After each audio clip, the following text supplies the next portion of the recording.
Welcome to the Slop Farm. Enjoy the video. You start by confirming you're signed into the exact Google account that held the photos and that sync was active.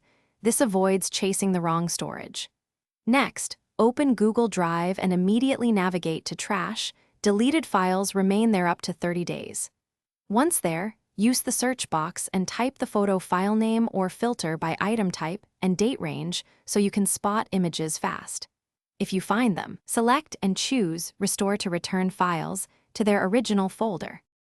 Once you've checked Drive, switch to Google Photos because backups sometimes live there instead.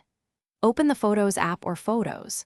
Google.com, then go to Trash where items are stored for 60 days. Select the images and tap Restore. This puts them back into your library, and Drive if backup was linked.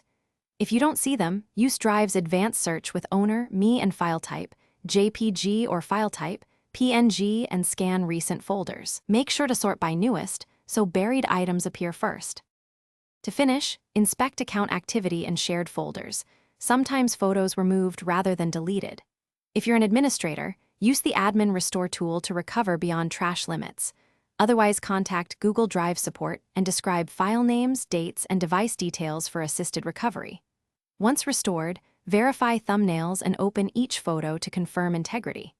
If things go wrong, double-check other Google accounts, device backups, and any local copies. These steps often reveal the file.